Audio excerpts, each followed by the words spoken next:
Vega! Leon, it's time. Yes, it is. Autumn Anime 2023. For those of you who don't know, this is a little series where we watch at least 4 to 8 episodes of a seasonal anime lineup. We just explain our quick thoughts without spoiling as much as we can. What's on this list are the ones we have enjoyed and haven't dropped. If an anime you watched isn't on here, let us know what you think about those series, and we may watch it later. First up, let's get rid of the continuations. Yes, Ancient Magnus Bride still hooks me to the story. Dr. Stone's getting even more interesting with their newest arc. Dark Gathering is bringing up its stakes for more of its disturbing ghosts. Spy Family is still fun to watch. If you need some anime to watch Spy Family. I guarantee you will enjoy it. Attack on Titan officially ended. I'm pretty sure a lot of anime fans already know this. If you want a great anime with intense story events and actions, definitely watch this. I'm actually a big fan of the Uma Musume series. I even play the game in my free time. Absolutely having a fun time with Season 3. All 3 seasons haven't been a disappointment in my opinion.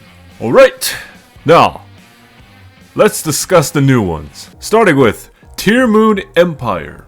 It's about a princess who lost a rebellion made by her people and was put into prison. After 3 years, she was finally sent to the guillotine. However, after the guillotine drops, she was sent back in time with a diary that tells her all the events that led to her death.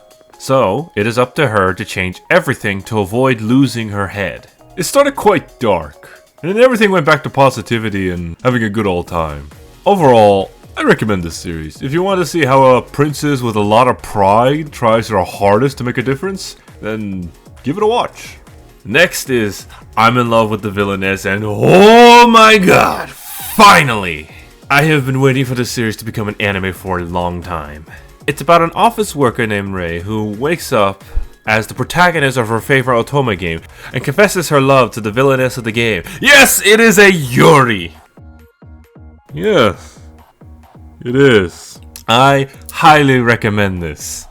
If you really want to have a good time with Yuri, I suggest this right away. Alright, let's get this out of his system. Next is Hoshikuzu Telepath. I've never heard of this series, but people are saying it's a Yuri, so I'm watching it. There seems to be some potential, so I hope to not be disappointed. It's about a girl named Umika, who struggles to communicate with people and dreams of connecting with aliens, until a self-proclaimed alien with mind-reading powers enters her life, which makes her slowly more confident. I recommend this if you're looking for a cute girls doing cute things kind of vibe. Next is Yuzuki-san Chi no Yon Kyoudai. Oh, right. I remember seeing like an article written about this before it came out, and I was a bit curious about it. It's about the Yuzuki family, and the parents have sadly passed on.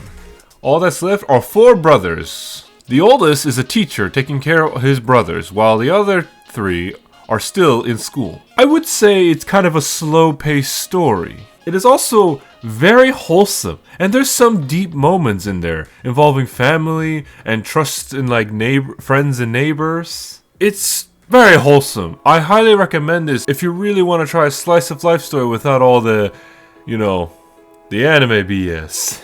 I'm gonna ignore your comment. Next is the Vexations of a Shut-In Vampire.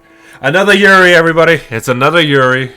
In this kingdom, there are a lot of vampires. And one of them is a shut-in, Terakomori Gansblood, or Komori if you want to call her that. She was a shut-in for 3 years, and then became a leader of an imperial army. This series is hilarious, in my opinion. And there are some serious moments too, where a terrorist cult or something like that is planning on actually killing the vampires. Because the vampires can die as many times as they want. That's part of the joke of the series. However, this terrorist group has artifacts and relics that can permanently kill them. I really enjoy the connection between Komori and Vil. It's hilarious. Yeah, I can tell. Alright, next is the Apothecary Diaries. Ooh, yeah, this one's actually surprising. This is from a very popular manga series, and a lot of people were recommending this when the anime was announced. I was skeptical because every time when there's a popular manga series that everyone keeps talking about, I get skeptical on it, and not naming any names. It's kind of like a Chinese imperial era story. So we follow Mao Mao, who lived a peaceful life with her father who works as the apothecary. Until one day, she was kidnapped and was forced to become a servant in the emperor's palace. However, when the imperial heir has fallen ill, she decided to go and cure him. Mao Mao is obsessed with poisons. Like, literally obsessed with poisons. It's a very unique quirk to see in an anime character. And overall, this series is mainly about this, like, all this kind of imperial politics and all the mysteries involving poisons or illnesses, all that kind of stuff that she gets to solve. It is very fun to watch, actually. I had my doubts, but as soon as I watched episode 1, I was hooked. And last, but not least, we watched Frieren Beyond Journey's End. So, Frieren. It's a series I've heard of. I've never read the manga, but I've heard glimpses of it here and there. And honestly, I was blown away.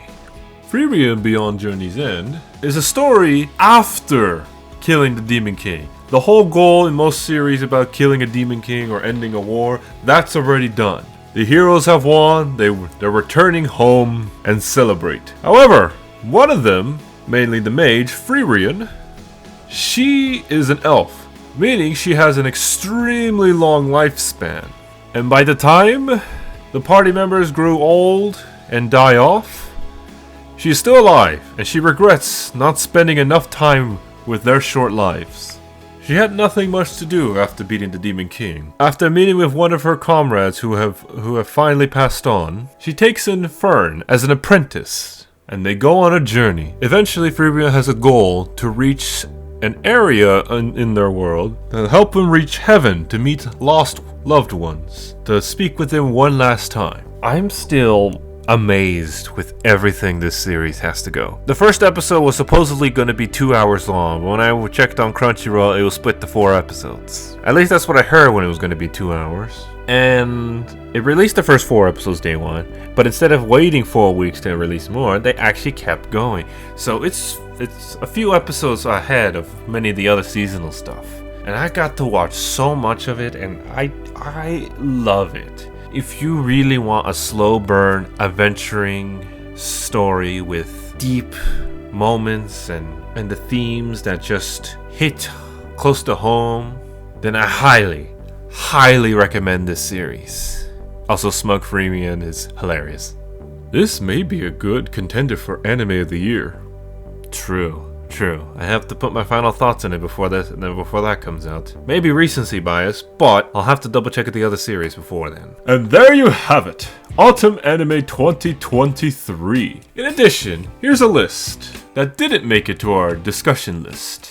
If you want our thoughts on them, ask away in the comments below. Or if you want, you can share your thoughts there, and maybe we can finish it with your recommendations. Man, this season was jam-packed. There was a lot of big endings, a lot of continuations, newcomers, stuff I've been expecting to come out. This season is amazing so far. But overall, this year of anime has been crazy. So many good ones. However, only 5 will make it to my Anime of the Year list, where 4 will be my top recommendations, and the number 1 spot will obviously be my Anime of the Year. Look forward to that this month. Alright, with that out of the way, until next time, for the Anime of the Year 2023.